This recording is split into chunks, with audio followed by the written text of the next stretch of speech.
Hello and welcome to Let's Talk About It. This is your host, Taylor, and today's episode, we are going to places we've never been before. Today, we are going to be talking with a mother and son duo who started a podcast called Sex Talk with My Mom. I was recently on their podcast, and now they are coming to be guests on Let's Talk About It today, and I could not be more thrilled to talk to them because I know this episode is just going to leave me feeling so energized, and I'm going to laugh a lot because they are just such a blast. So just a little bit about them before we start chatting with them. Karen actually hosts an internet talk show, KarenLee Love, about dating, sex, and cougars. And she created this show after becoming a widow and re-entering the singles world.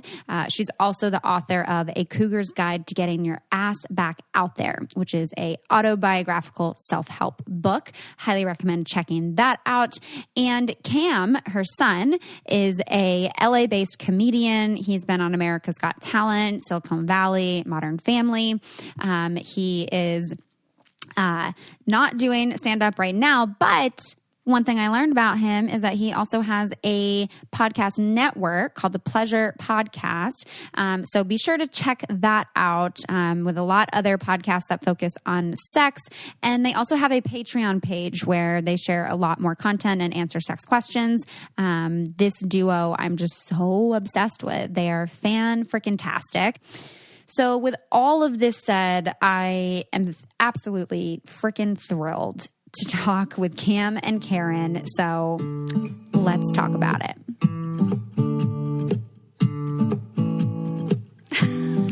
All right. So welcome to the show, Cam and Karen. Thank you both so much for being here with me via Zoom.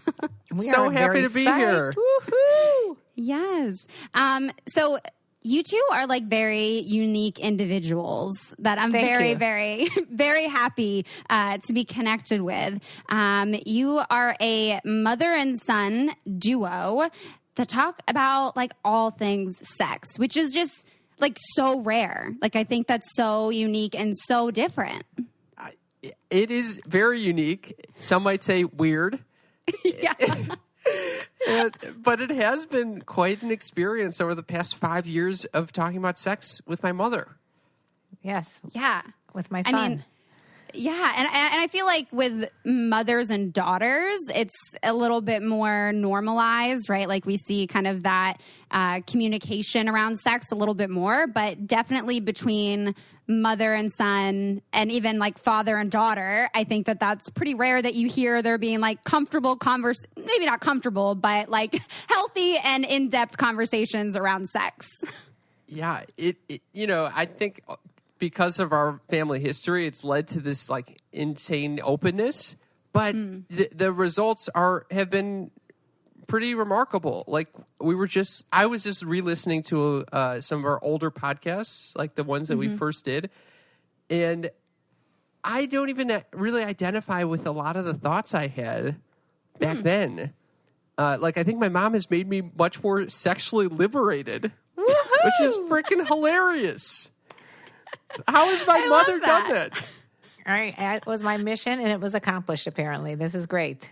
That's amazing. Well, can you share maybe some of those reflections? Like what were some of those things that you listened back on and were like, wow, that's different today? So the first episode is all about masturbation. And I think I was saying a lot like, I don't masturbate that frequently. And I don't really, I saw it more as like a hedonistic experience. And now you're an animal. You must. And now I definitely see the value in it. Like I'm not masturbating all the time, but I'm like, it's nice to enjoy life, Yeah, super. Yeah, it is super good sometimes to enjoy life. I even tried. This is a lot to share right off the bat. Oh my God, you're going. Let's go for it. I know where you're going with this. Go ahead. Go. Okay, so I would say. So Taylor's cracking up. I love this. The boundary for like the first 2 years, I'd say, of doing the podcast was we would not go into anal. Like we wouldn't talk about anal. Your boundary was anal. Talk about it. You forgot to mention the word talk. Yeah, my mother is probably having anal all the fucking time. We wouldn't go into anal. You wouldn't even go into anal. We're not going to go into. I fucking love you both so much. This is fantastic. We love you. I knew you would love it. I knew that you would love that my mother has made you more sexually liberated. Yes, absolutely. And the clarification on that you would not talk about anal, not that you wouldn't like go into anal, the two of you. Yes. That is and think about that though. Why is that such a taboo subject? You know, it's kind of it's no different than going one hole to the other. Who gives a shit? Yeah, literally. Huh? I love you so much. I'm not gonna be able to keep it together for this recording. But yeah, no, totally. Like, why the boundary around anal? What, like, that becomes this thing that's separate, but that started off as a boundary, and it sounds like you guys broke through that. We broke through the boundary. We talked to anal experts. We learned everything there is to know about anal. Next thing you know, I was gifted a prostate massager. Oh, yeah. I've never done anything with my asshole ever. But now you have. This weekend, for the first time, I tried the prostate massager. Thoughts? I couldn't do anything with it. My butthole is so tight. I guess I'm so anal. It is. I'm so anal. I couldn't do anything with my anus. You have to be very, very relaxed if you're going to do something like that, Cam. You have to loosen the sphincter muscles. The sphincter muscles. The sphincter, with some massage. The Even sphincter the name was sphincter tight. is funny. Say the word sphincter 5 times. Sphincter, sphincter, sphincter. It's just like it's a funny word. It is. But you got to be comfortable, and you know I would say there's plenty of people out there that are not at all comfortable. But then there's some people that are like totally comfortable. So I'm proud that you tried it again. Or tried it for the first time, or whatever you did by yourself. Thank you, Mother. Yeah.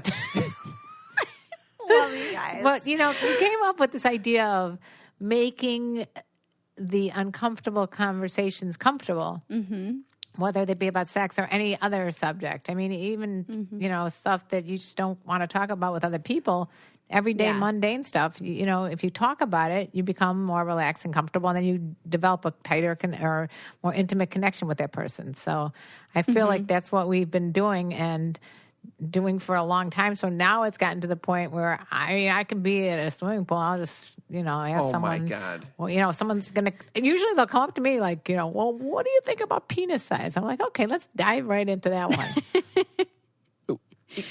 Can I play? I have actually, there on my screen, I have one of my mom's TikToks because she's freaking obsessed with TikToks. Wait, you're going to bring that up right now? Taylor, do you want to hear this? Yeah, absolutely, I do. This is unreal. She sent me very well. It did very well on TikTok. Well. Are you on TikTok, Taylor? I am. I made like 2 TikToks months ago. Okay. Well, it's quite addicting, but usually my videos get a few hundred views. This one got like 6,000 overnight, so that's why. Amazing. I'm not so really proud. on TikTok. I'm only seeing this because my mother sent it to me because she's so proud of this. Here it is. I love it. I was today years old when I figured out who gives a shit if some of my boobs are showing. I mean, really, does it matter? Are there boob police out there that I have to worry about? Check the boobs out, okay? Okay, so I don't know. Check the boobs out. Yeah, she basically is like showing her boobs saying, this is what I learned at this age. Yes.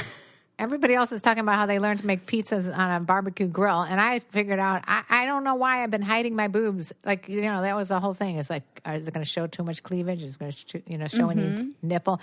I'm at my pool up in my place I live. And the girls are walking around with like just a string on in their ass, which can't be comfortable, by the way. But that's what they're wearing. And I'm thinking, why am I covering everything up like I'm like grandma over there, Grandma Jones? Mm-hmm. So the hell with it. I decided I'm not going to talk about. Why are you dying, Cam? I'm not talking about the pizza. I'm talking about the cleavage. Let me just show the girls off, and they did. That video did very well. So, and with TikTok, you never know what's going to fly. This is very true. Very true. No, I mean, I think in general, like women's boobs are pretty hypersexualized. And it's like, yeah, why can't we? I think even, you know, as you get older too, there's even more pressure on you that like your body's not sexual. And I mean, to be able to just say, no, yeah, I do have boobs. It's also just skin. And like, if I want to embrace it and if I want to be sexual with it, then like, who gives a fuck? Let me do that. Yes. That's exactly what I was thinking. Yes. She's already learned too. To both of you guys, same page. You know what? Some people wrote in like a lot of comments, which I love. And one of the guys wrote, you know, it's funny that you say that because my young, like 5-year-old daughter was saying, why do guys walk around without their shirts and girls don't? Mm-hmm. You know, in Europe, you grow up when you're, you know, just a little person. You never wear a top. And free that nip. Sometimes you don't need to look at that because sometimes there's nasty shit going on. You go to these nude beaches and some people should not be nude. But for the most part, it's quite liberating. I'm not saying I showed any nipple either. I was just saying, you know, so I was wearing like a very revealing bathing suit and I'm like, why the hell wouldn't I? What? It's actually here in Washington, it's totally legal to be topless. Which, I mean, there's no one necessarily walking around Seattle topless, but like if they wanted to, like it's not illegal. Whoa. And that's why we love Seattle. Yep, that is one of the reasons I love Seattle. All right, time for a short break right here. Have a message for my listeners here, but also for my professional helpers out there, the professional counselors that also listen to this podcast. So both therapists and listeners, listen up. I've talked about BetterHelp before on the podcast and want to share them with you all again. If you haven't heard me talk about BetterHelp, it's a online service for professional therapists online in a private, safe environment. It's not self-help. It's actual professional counseling where you can send a message to your counselor at any time. You can communicate in under 24 hours when you get matched up. You don't have to go in anywhere. And they're really committed to facilitating great therapeutic matches. So they make it really easy and free to change counselors if needed. But I know, you know, at any point in your life, you know, you're going to not be okay at some point. And even when you are okay, it's okay to still receive that support. And, you know, I've shared them many times for listeners and for people who are searching to get help. But BetterHelp is actually recruiting additional counselors in all 50 states. So no matter where you're listening to this podcast in the U.S., whatever state you're in, check them out because you may be able to get on board and get paired with some folks who could use some extra support in their lives right now. So I want all of you, therapists, non-therapists, to be able to have access to BetterHelp. So as a listener of this podcast, you will get 10% off your first month by visiting betterhelp.com/talkaboutit.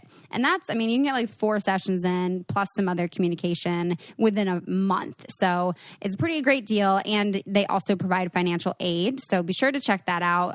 They want it to be a very affordable option. So why not? You can join over 1 million people who are taking charge of their mental health. Again, that's betterhelp.com.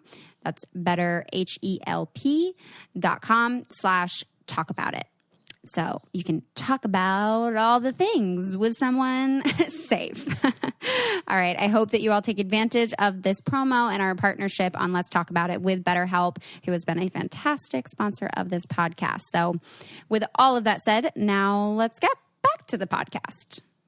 I would love to hear, like, because Karen, you know, reflecting on this the last 5 years since you guys have started the podcast have helped Cam to become more sexually liberated. But like, where did this come from for you? Like, did you grow up in a household that was very sexually liberated and open? And then you were like, I want to pass this on to my son. Like, how did this come up for you to kind of get into this different, I don't even know, just how to get into this kind of like more intimate relationship with your son that is very like supportive sexually?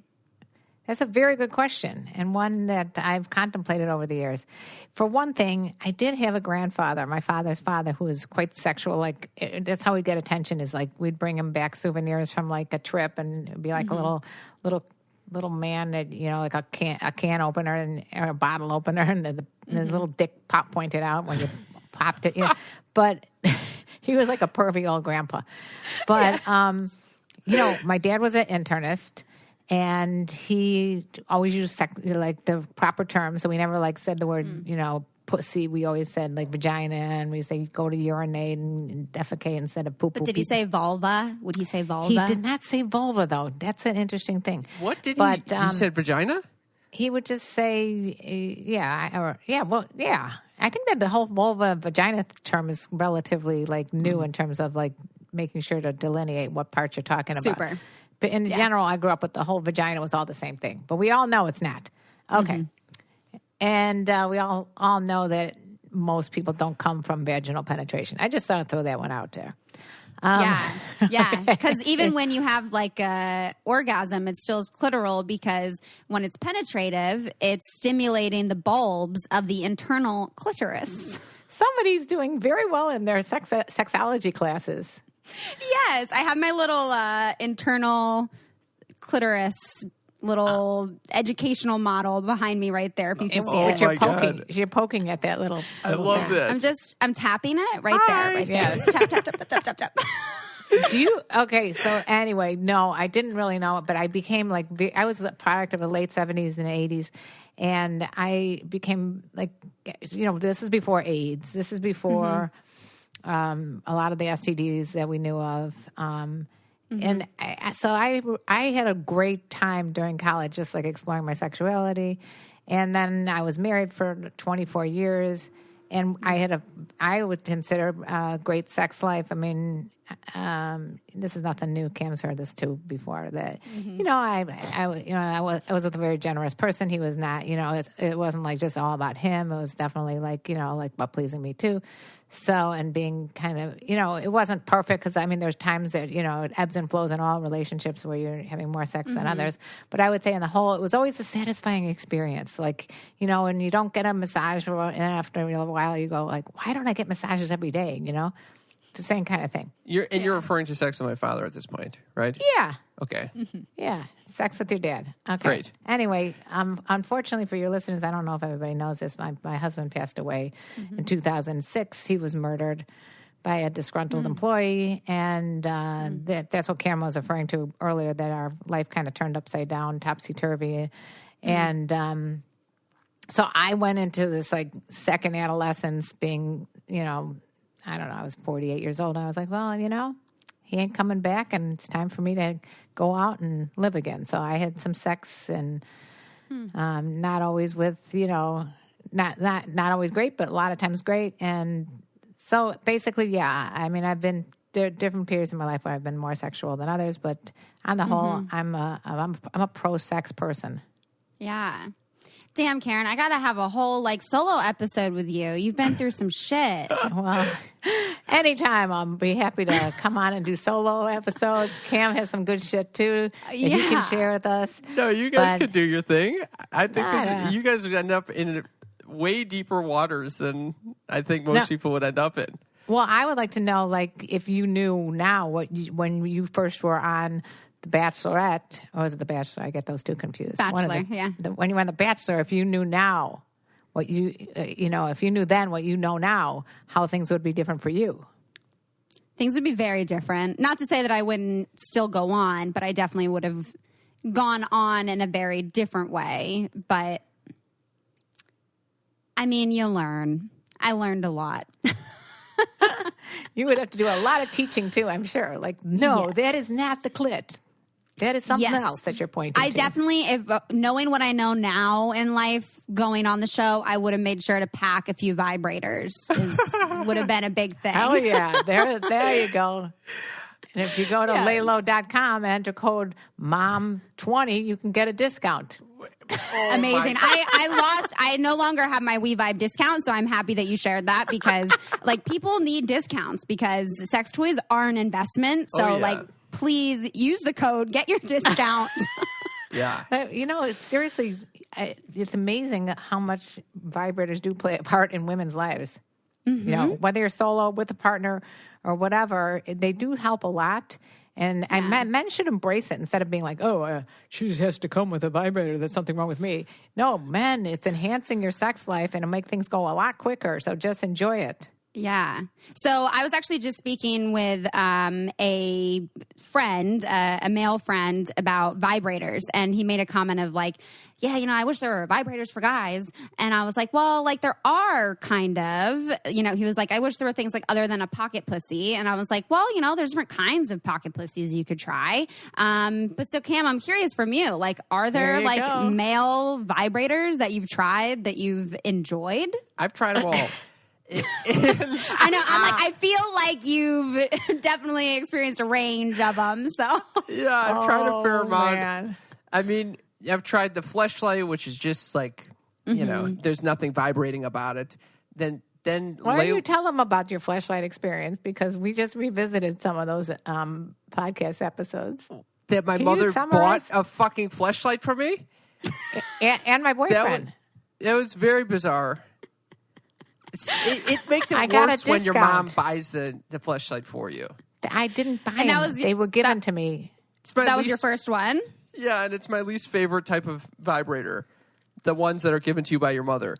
I wouldn't recommend it to any of your listeners. I mean, it sounds like it just makes it that much more special. Yeah, it is sentimental at this point. He was trying to utilize it in an efficient manner. What does that mean? Please when tell. You were cooking. Oh. Wait, you used the flashlight while you were cooking? You're supposed to heat it up. You're supposed to. I was in a crunch time because I was going to a meditation class, and so I needed to use the flashlight, and I wanted to use the flashlight. But at the same, you needed to? Who told you? Well, I needed to squeeze it in before your meditation. That's kind of what it felt like, and I also needed to eat, so I was making garbanzo beans at the same time as I was trying to heat up this fleshlight, and they don't work on the same time scales, I guess. Pots were steaming. Yeah, the garbanzo beans were overcooked. The fleshlight was undercooked. It wasn't a positive experience. Yeah, I'm dying. Okay. Yep. Okay, so the fleshlights. Anyway, they're okay. Lalo has a vibrator that I actually like. Lalo.com/mom.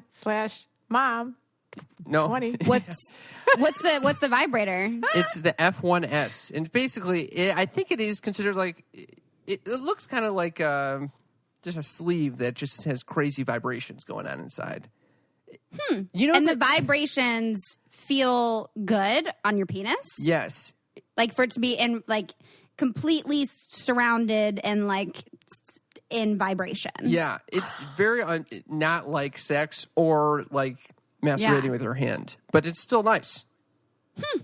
Yeah, I'd recommend it. Hot Octopus has another one that's not as encompassing, and then you got all the fucking G-spots, P-spot stimulators. Yeah, there's Verge from WeVibe that I have not. It's like basically it goes around your balls, I think, but can also go around balls and penis, and then it like stimulates perineum. Is that right? Mm-hmm. I feel like I always fuck that word up. Mm-hmm. And then, I feel like most of the other ones that people experiment with are just like cock rings for like vibrating things for men and for partnered sex. But I feel like, I don't know, at least in my partnered experience when I've talked to men, like there hasn't been a ton of experience in solo toys that actually vibrate. Yeah, it was definitely a new experience for me only because of this podcast. I would not be using them otherwise. Only because my mother is buying them for me.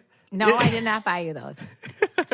Only the flashlight. That's because it was offered to, like, hey, you can get a flashlight for your boyfriend and for your son. I'm like, okay.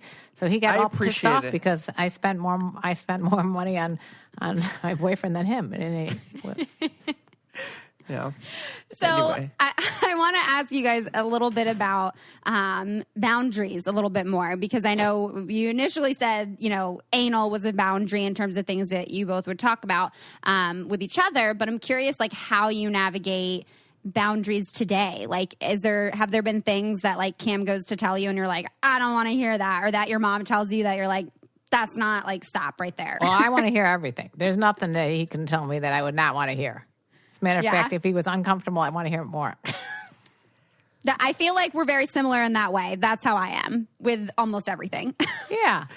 It's what you can't hurt anything by finding information out. You might be like kind of grossed out or disgusted or annoyed or had some other emotion, but I mean, it's just communication. It's nothing, that's what pisses me off when I'm always, someone who reports me on Facebook or, other social media platforms for being, talking about sex too much. I'm like, come on, grow up.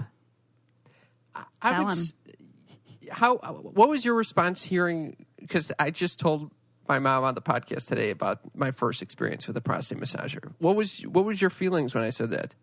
Me? Yeah.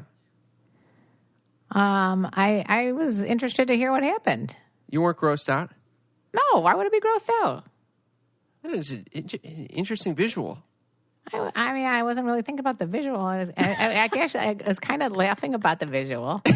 It was a goofy-ass visual. You're just not like, that relaxed of a person. You're high intensity. You're a very intense person. So I was thinking of all people to just try to stick something. There's no way that's going in there. It wasn't even coming close. It was a fucking iron wall, curtain.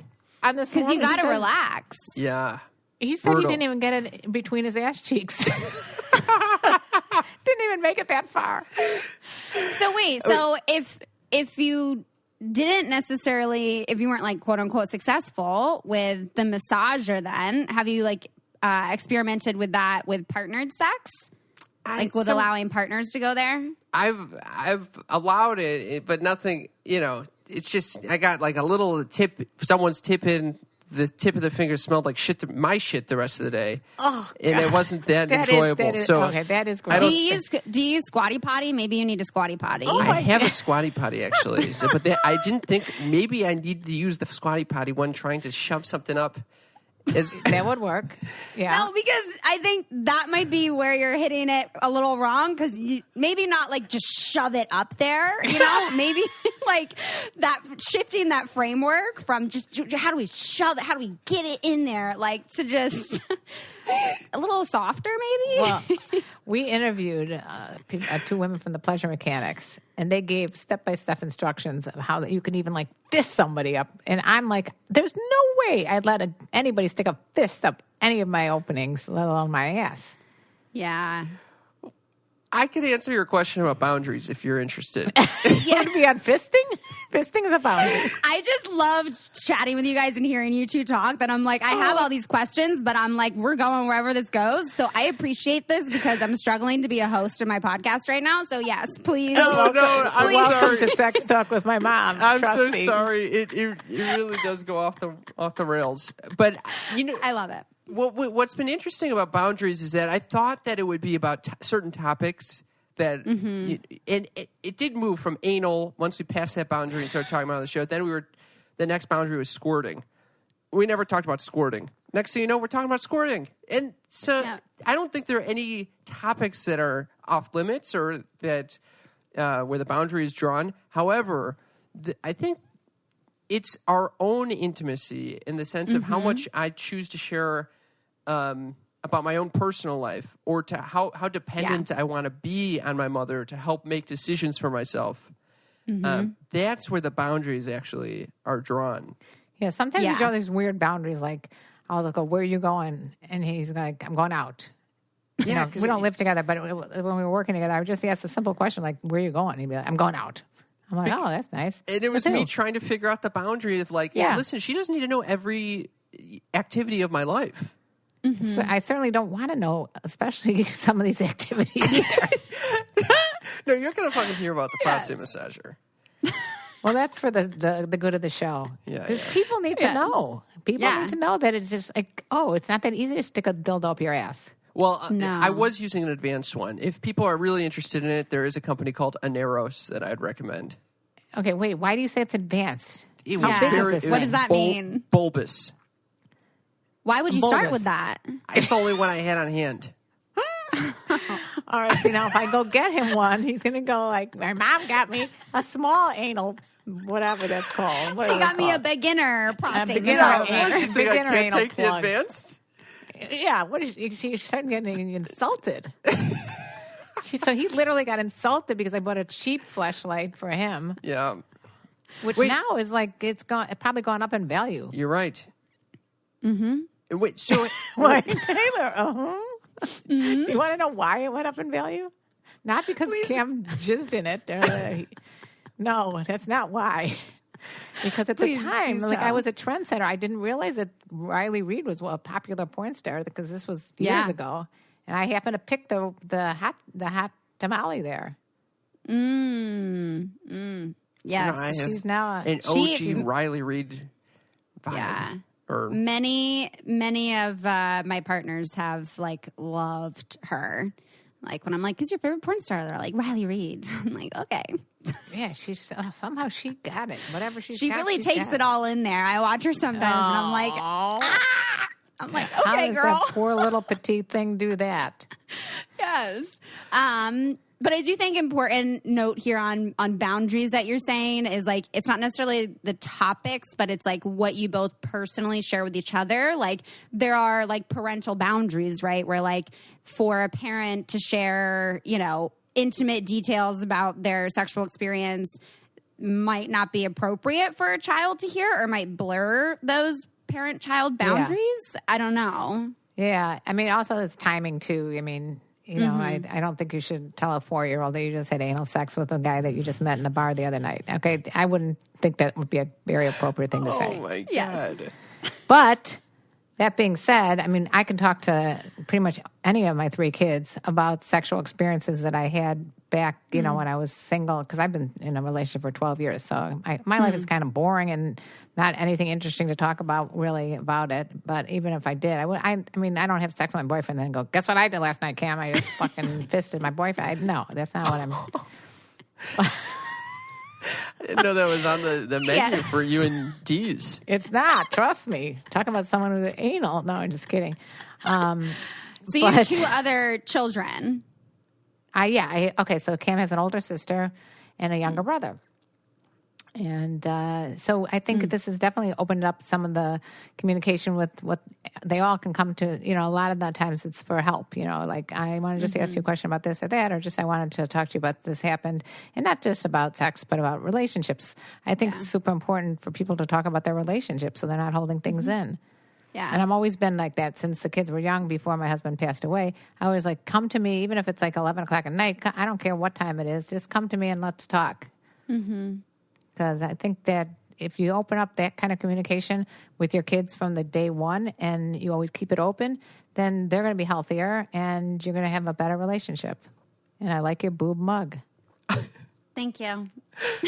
I was like, now's a good time to take a sip because I think Cam has something to say after you saying this. And I was like, I agree with everything you're saying. Yeah, I agree but too. Thank you. And I was curious about you and your family, actually, and where boundaries have cropped up for you. So my mom, I say that like I stopped the cycle of like unplanned teen pregnancy in my family. And my mom and I definitely had open communication around sex. And for me, like she jokes that I came out of the womb talking, and she's totally right because I'm like such a talker.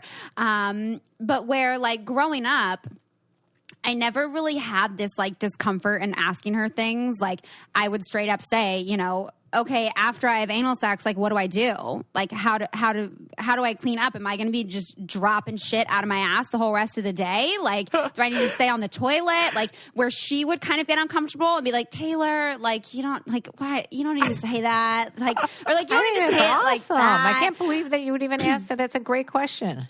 Yeah. Well, also, I'm like a bit of a hypochondriac too. So I'm always like, Mom, like what's going to happen? Like, am I going to be safe? And when I had my first boyfriend, I was about 14, 15-ish. And she asked me, do I want to go on the pill? And I was like, I'm not even having sex yet. So like, no. And literally like 2 weeks later, I went back to her and was like, So about the pill, but just the fact that she like opened up that conversation to be like, do you want to go on birth control? I know you guys have been together for a while now and you might be exploring some stuff, helped me feel more comfortable with it. But, my mom and I were also just very close. Like there's not many things that she tells me about her sex life at all, really. It's more me kind of like telling her what's going on. But now that I'm like, starting my PhD in sexology, and now that like I focus much more in sex therapy and in the sexual health space, she'll come over here and see all the vibrators, be like, what does this do? What does that do? And then I'm like, I love your mom. I'm like, well, like you can use it for this and for that. And like literally went through like my, internal diagram of the clitoris with both her and my stepdad, like literally last week, where he was like, what? So you're close with your stepdad as well? Yeah. Definitely like less close than I am with my mom. My mom and I are very, very close, but, he knows that I'm going to say whatever the fuck I want to say, like unapologetically. And so I think I make him feel a bit uncomfortable at times, but then he does look at that and he's like, okay, well actually like I can, kind of learn from this, even though it's uncomfortable to hear from Taylor, who like I view as my daughter, this is still good information. So like they'll come over here and like take lube and I'm like, yeah, take some lube, like go lube it up. Like That's awesome. I gave those out on Mother's Day to all the kids. Everybody got a sample of lube. Yep. Yeah, on your Mother's Day, shouldn't they be giving you lube? Yeah, it was a little present for everyone. She's already swimming in it. She does not need any more lube. Yeah, lube is something we have a lot of. So I was wondering though, when you were having these like sex talks about your being on the pill and blah blah blah, did you have your stepdad in the picture then, or was it just? Yeah, he was in the picture then, but like he was never a part of those conversations. He didn't. Yeah, no. Because I didn't really. I was thinking that sometimes I found that people that have experienced like, being single the second time and raising a kid, the kids are bound to catch on to what's going on sexually. Whereas in a traditional family with a father and a mother, and they close the doors and you don't really know what's going on in there, it's different. So in fact, it's a liberating aspect to if you grow up with someone who's gone through a divorce or a death, like a single parent, and that it's a little silver lining there. Yeah. What was that like for you, Cam, when she did kind of start like experimenting and going through that? Luckily, I was in college at the time for most of it, so I didn't have to witness it. But it was bizarre seeing my mother. She created this YouTube channel to help other women her age get back out there. And then those videos turned quickly to like helping. Well, when I created the YouTube channel, it was called Love Encore and that was for like women going out there again, and they're after, because there really wasn't anything out there. Yeah. So I created this YouTube channel and I got like maybe 80 views a month. I get way more on TikTok these days. But anyway, I digress. What's your TikTok? What's your username on TikTok? It's KarenLee Poter, Poter. Anyway, and we also have one for Sex Talk with my mom, too. I have to drag Cam to do TikTok videos with me. Anyway, but the reason I changed the format was because I found that nobody was watching my YouTube channels. It was just basically every now and then I saw that there were like guys on there watching, and they wanted to learn about older women. So then I'm like, okay, well, I'll tell you about older women. And then I thought, they're asking questions about sex, so I'm going to tell them about sex. And then I got porn stars to come on the show, sexologists such as yourself, and other people that, just friends of mine talking about their love lives or sex lives or relationships. And all of a sudden it's like this huge cougar channel, 18 to 35-year-old horny guys.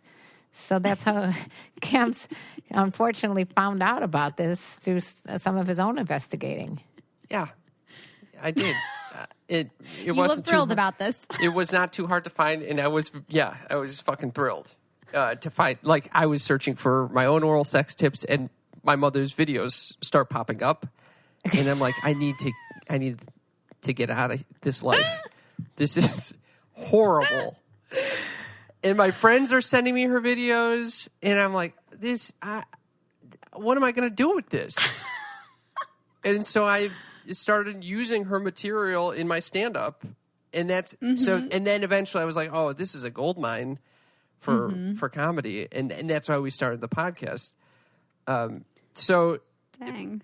Yeah. So, I mean, I would say that the loss of my dad led to this openness, this relationship. Because without that, none of the other cascading effects would have taken place. No, not at all. Because his dad was kind of like closed up about it. And he would come in the room when he was like 5 years old. You walked in the room and you're like, I figured it out.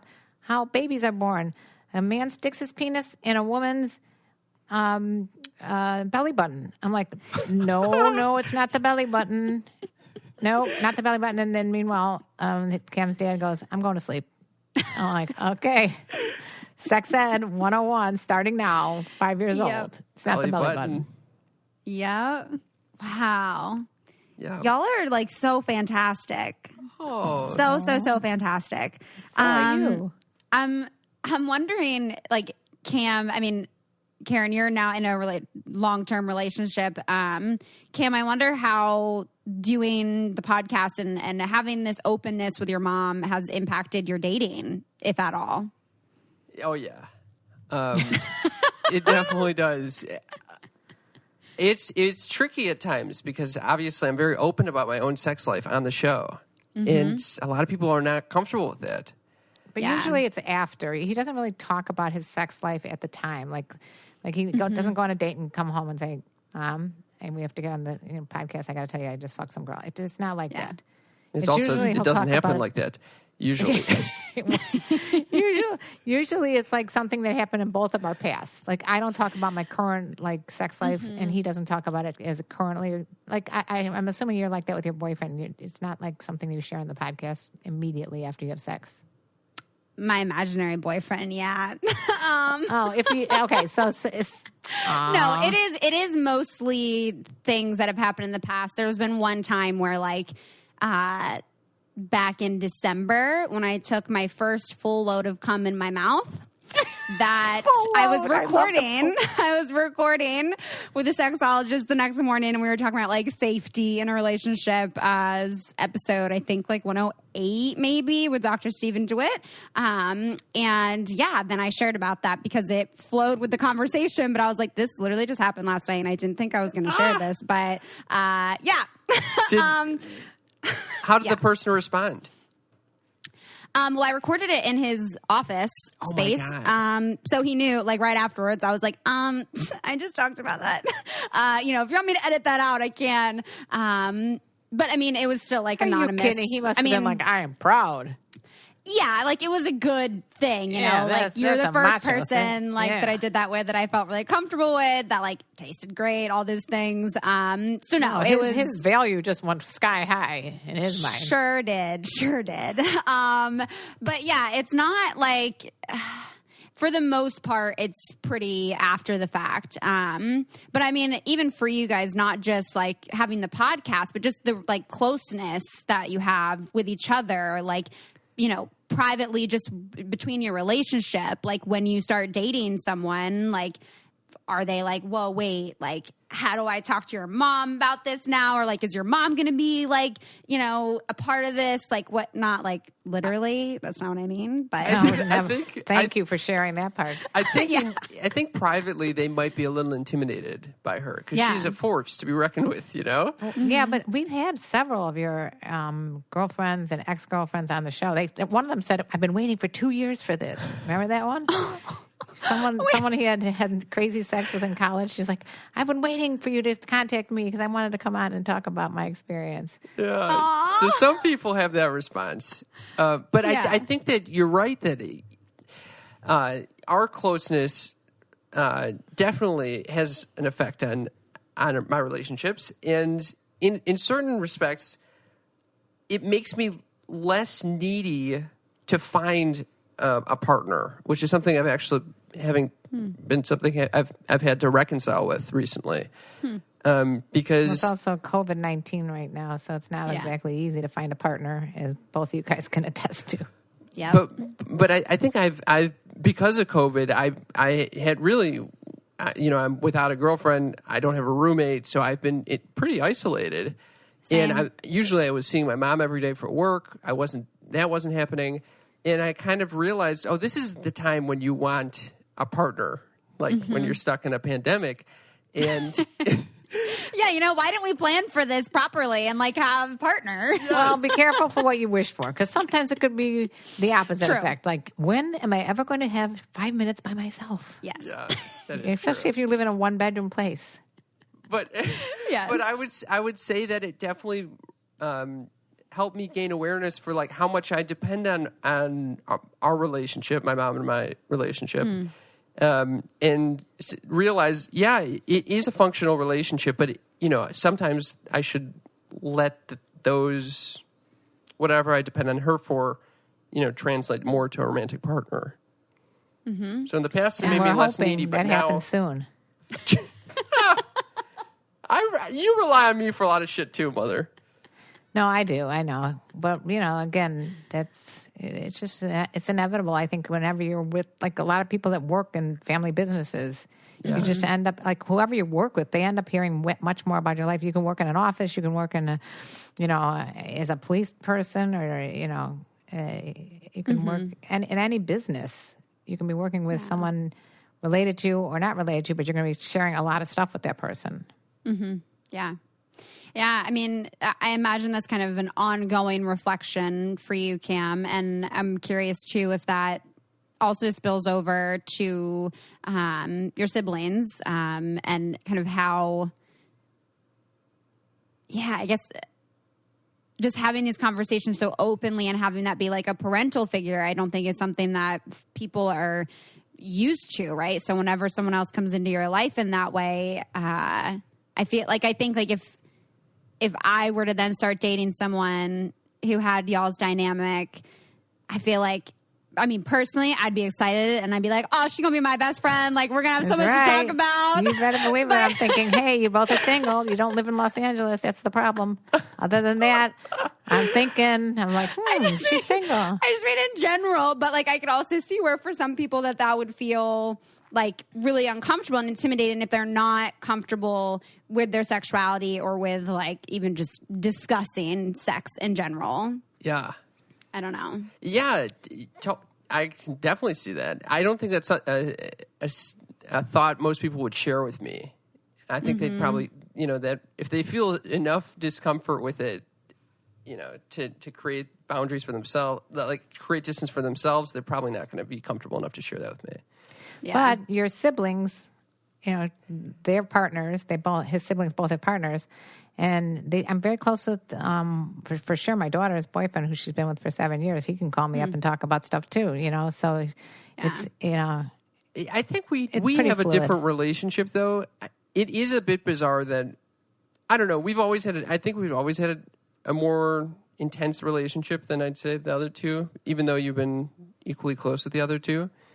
I don't know, Cam. Maybe you don't know. You just don't know about my relationship with your siblings. Or, I can kind of see. I think it's all very fluid. Like, there's times that I'm Yeah. super close with one of them and not so much the others. Like, when you went up to New York for like this summer, or when, or when one of them is needing me more, I'm there for them. Sometimes they're having trouble with one thing or another, whether it be relationship or sex, and I'm open to discussing it with them. I think Cam that doesn't know. He just thinks he is. I think that our relationship is a bit more intense, and it might be because after losing Dad, I was the first male son, and I played a more fatherly role in the family, I'd say. I think even before he died, you played a more fatherly role towards your younger brother. He has a brother that's 5.5 years younger, and he was always, make sure you thank them when they take you, home from, they're driving you somewhere, or if they bring you something, you always say thank you. She always say please. So it changes the dynamic, but it's a constant work in progress, Yeah. Oh, Y'all are both just so great, and I appreciate your vulnerability on all of this stuff. Yeah, I mean, it's like a therapy session. You'd be a really good therapist. There's so much more I want to go into that I know we won't have the time for. But one thing I do want to make sure that we kind of cover, just sex-wise, like how you're both keeping up with pleasure or experimenting with pleasure. Cam, we already talked about the prostate massager. But during COVID and everything, like how you've been experiencing your sexuality, if there's been any changes with that, like during COVID. You going to start it out, Mother? It hasn't changed at all. I mean, I've been living with a guy for 12 years, and it really hasn't changed much, except that I had a hysterectomy, which kind of put a kibosh on sex for a while. You know, they're like, no sexual penetration for 6 weeks. I'm like, ah. Yeah. But I think we made it through. There's many other ways that you can enjoy sex without penetration. You know what? It's really funny, though, because it's like if you can't ultimately do that, it makes you kind of not want to start with any of the other stuff. It's like, it depends. No, it depends. I listen, I enjoy it all, but it's like, I don't know. Also, when you have a hysterectomy, you're like, let's stay away from that area. Yeah. We'll take a little pass from the whole vulva area. Where you can still have intimacy, obviously. But yeah. Well, I'm glad to hear that it sounds like that went well, surgery and everything. Oh, everything went great. I highly recommend it to anyone who needs one. Noted. Yes, definitely noted. And Cam, what about you? This has been a change of pace. I'm not someone who really prioritizes my pleasure, at least in the past I haven't. And this has been a real whirlwind because I usually allow others to kind of force me to enjoy life. Like to really slow me down and not work so much. And without people... Now you got your garbanzo beans and your flashlight. Yeah. Without people around, now I have to fucking resort to the garbanzo beans. And it's been a real learning experience to bring to myself, you know? Mm-hmm. Yeah. That usually What about you, Taylor? I would say it started off like pretty great. It started off where I was like, yeah, I'm going to be really like, I'm really going to prioritize my pleasure. And then feels like work things just got so busy to where then my pleasure was like not even a focus whatsoever. I did have a little mini staycation, where my Toronto lover came to Seattle for about a week, and that was like a nice, he got tested before he flew out and got tested when he got back too. And so that was all good, but, that was very short-lived, but certainly was like a nice reminder of like, wow, I could be feeling really good like every day. And instead, I'm certainly like still trying to do things that do feel good, but that just aren't like sexual and intimate with myself. That, I've definitely experimented with some different lubes, some different toys. I've definitely focused more on like spending more time naked, but also like I've been doing this thing now that it's like super nice out where I just sit out in the sun and like open my legs to the sun and like it where it feels like I'm like allowing the energy of the sun to like penetrate my vulva and like empower her. Like it feels like this very like woo-woo-y hippie like practice, but it's like awesome. Very pleasurable.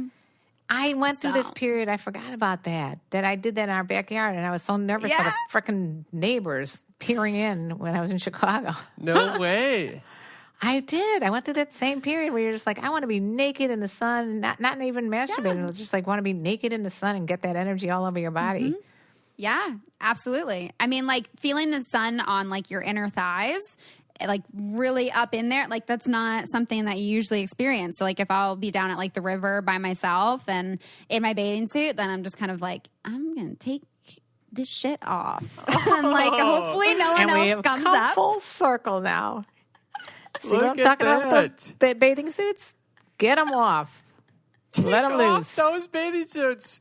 My mother is going to be TikToking all night long about this. Oh, yeah. This is amazing. We're going to include the link to the TikTok in the episode notes so everyone can go watch it. They're going to be so disappointed. Like, that's all? Are you kidding me? That's what you're showing off there? Oh, my God. No way. You both have been so incredibly fantastic, and I'm so happy that we did this. I'm like, I could go on for a whole nother hour, but it's just super, super thankful for you guys and coming on. And we thank you. Yeah, thank you so much. You. This is very fun. Yeah. You're a great interviewer, too. Man. Y'all, honestly, this was a struggle because I was like, this is just a great conversation. Yeah, I think that's the best interview. Yes. Well, do you want to share a little bit just about like where people can find you both? If you guys have anything like up and coming that you want to share, Karen, I think definitely sharing your book would be great for people and where they can find I that. wrote 2 books. One is A Cougar's Guide to Getting Your Ass Back Out There. And the second is Fuck Games, Date Cougars, and it's F*CK. And that's for guys who want to learn about, and women too, who are cougars in training, what it's like, because I've had years of experience with it, and I use a lot of the comments and questions from over the 12 years or whatever that I did a YouTube channel, and still do, by the way. So it's KarenLee Poter on YouTube, and Amazon is where you can find the books. Awesome. And then you can find our podcast wherever you are listening to this. Just type in Sex Talk with My Mom. We are the only ones. In case you guys didn't realize it. Yes. And then you guys also have a Patreon as well. Thank you for mentioning that. We love our patrons. We call them our sneaky freaks. Yeah, patreon.com/Sex Talk with My Mom. If you want to support us there, we really appreciate it. I love that. And Cam, I know you do stand-up. Are you doing anything like virtually these days? Nothing virtual. You can follow me on Instagram at @SingleCamComedy. I put some videos up there. And on our TikTok, it's at Sex Talk with My Mom. He does some TikTok dancing. That would be something you guys would want to see. Cam does some crazy-ass dancing in there. But wait, very clowny. Is your Insta handle at @SingleCam because you're single, that you were like, this is going to be forever, so we're just going to stick it on there? I'm Single Cam. Oh, now he's going to blame that on me. I'm going to get blamed for that one, too. I did not think of that name. Yeah, that came from someone I worked with. But, yeah, I figured it wasn't going to be changing anytime soon, so I wasn't too hopeful. So I basically just said Single Cam Comedy. Okay. Yeah. had to ask on that. Well, thank you both so freaking much. It's been fantastic. Thank you, Taylor. We have had the best this is time. great. Yeah. Oh, I always say this, but this is one of my most fun. Well, Truly. good. I love that. All right, that does it for today's episode. Thank you so much for making it all the way through and keeping your ears, your hearts, and your minds open. It would mean so much to me if you could take a second or two after listening to this episode to leave a review on iTunes and let me know what you're enjoying about the show. I love reading, what your favorite episodes are, where you guys listen, and definitely feel free to share this with a friend. I mean, part of how we break down the stigmas around these topics is by talking about them, right? And sharing them with more people. So definitely share the podcast. And again, really wanting to include all of you in this podcast. So if you have questions or you want to share a thought or an experience, please send in a voice memo to ask.letstalkaboutit@gmail.com. And I'm really excited to keep having these conversations and breaking down these stigmas. So thank you all so much. I hope you have a wonderful rest of your week, and I'll talk to you next time.